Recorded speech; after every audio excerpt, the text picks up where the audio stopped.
And it's a very good morning from me, Johnny Brown, and welcome you to the Alliance Park in North London for the Natwest Schools Under-15 Vase semi-finals. It's been a festival of rugby this weekend at the Alliance Park. The Under-18s had their day in the sunshine yesterday, and it's now time for the Under-15s to have theirs. The first of which is a Under-15s Vase semi-final between the Royal Grammar School of Newcastle and Sherborne School of Dorset. Let's see the two teams and see how they line up.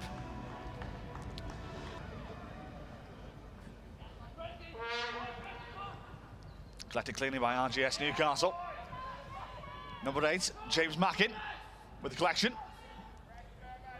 Elliot Groves.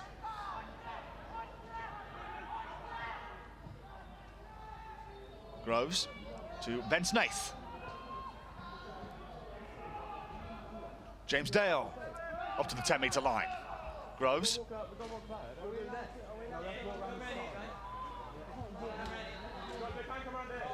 James Mackin. Kicked down by Ben Snaith, was charged down, and it could be an opening try here for Sherborne. Number 2, Finley McGoughlin has pickpocketed a try in the opening minutes of the game. Well, what a start from Sherborne. So yeah, it's been a bit of a only one mistake so far in this game. Both teams have really been cancelling each other out defensively. It's been a good defensive performance so far from both of these sides. Yes. Ball is lost and been dropped, and now chance for Sherborne here. I said one mistake cost them, and it looks like a second mistake has cost them as well. Try for Johnny Page. That is a good finish from Johnny Page, but again, that has all stemmed from what I was talking about before. It's all too lateral. Pressed out the extras. Over he goes. 12-0 Sherborne lead, and it's come from 2 mistakes. Well.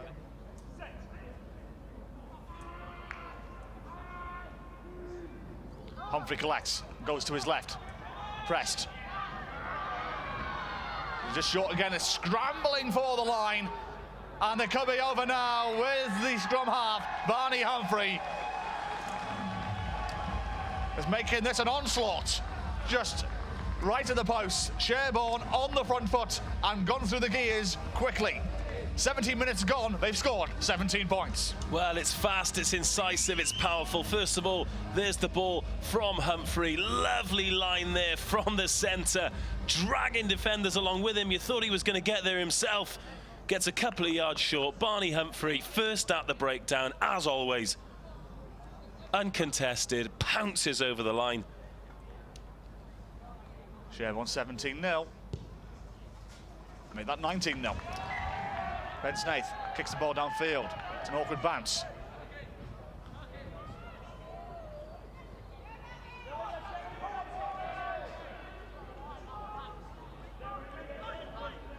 Humphrey spots the gap, and he's away. One man to beat. He's got men with him. He's going to go himself. Ball knocked forward. No try. Well, I spoke about Barney Humphrey making all the right decisions. I think he's made the wrong one there. It was great vision to spot the space up the blind side, but he had men inside in there. It was a 2-on-1.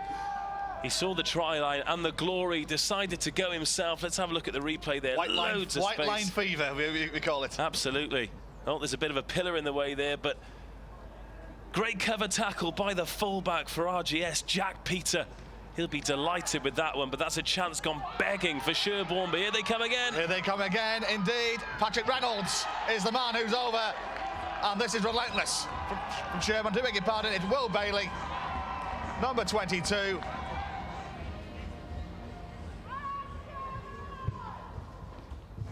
Front rowers love those opportunities as well. They love to have the ball in hand.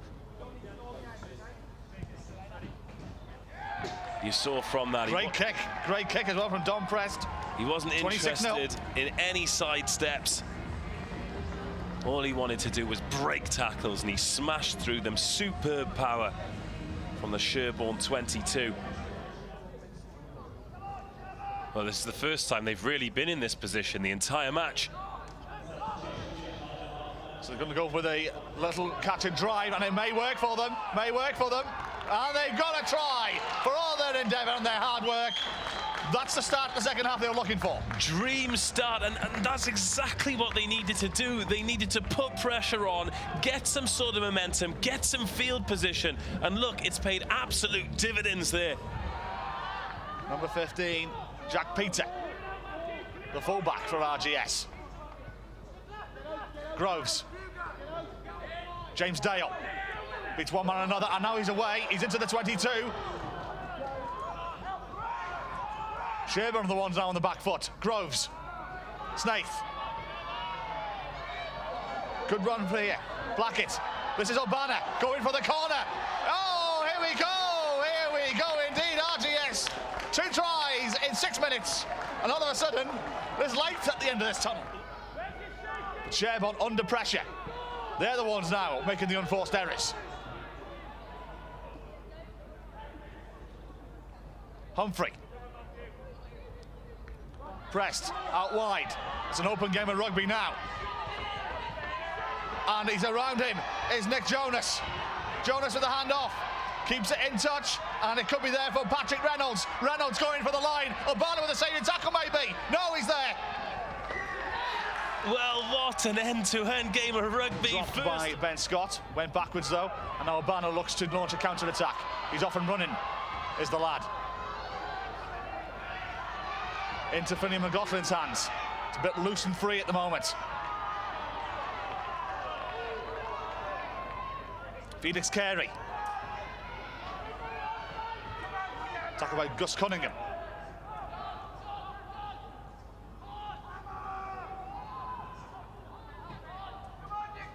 Humphrey. Pressed. Doug Hickling. Round one man, round another.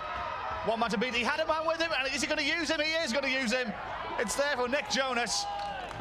And that is the 6th try of the game. And surely now Sherborne are going to Twickenham. So then, 26 points the difference. This for a 28-point lead for Don Prest. Oh, superb kick it was as well, right into the heart of the goal. 4 from 6 he is today. Groves. Snaith. James Dale. Obana. Dale. Jeffries. Hasman, to beg your pardon, wearing the number 14 shirt.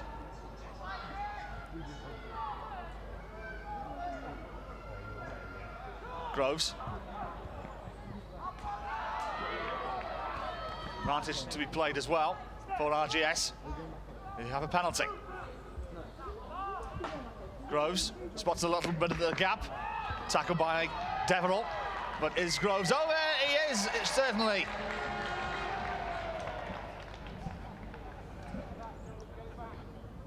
Yeah, really impressive performance from Barney Humphrey.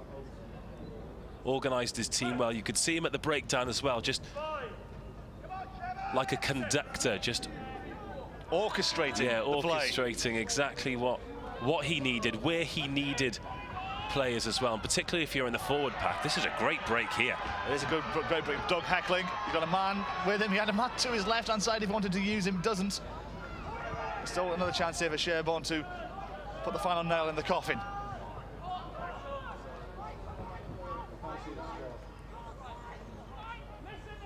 Deverell. Ball went forward. Yeah, just forward. And that is game over. Sherborne and Twickenham. Sherborne head to Twickenham. They're in the Vase final in 3 Wednesdays' time on the 25th of March. A lot of stress on the touchline. I think my first question is, of your 3 coaches, which of you is the most stressed right now, do you think? Yeah, I think I looked just as old as the other 2 after that game. It was, I think the scoreline was probably a little bit misleading, to be honest. And I think just at that start of the second half, when Newcastle came back into it, I thought we could be all in for a really interesting finish. But yeah, very, very exciting day, and just incredibly proud of the group. And I think the parents are pretty chuffed as well, looking at them over there.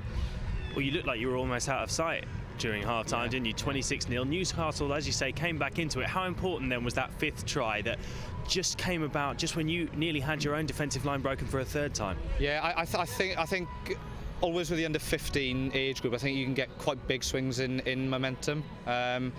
And I think we were just at that point where we just had enough breathing space, and that extra try, I think that probably just put the game beyond doubt.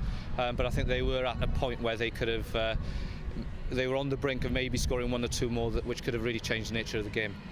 Well, the form book was certainly in your favour before this match. You've only lost 3 matches in all competitions this season. Yeah. What was your preparation for coming here today, and what will it be for Twickenham in 2 weeks' time?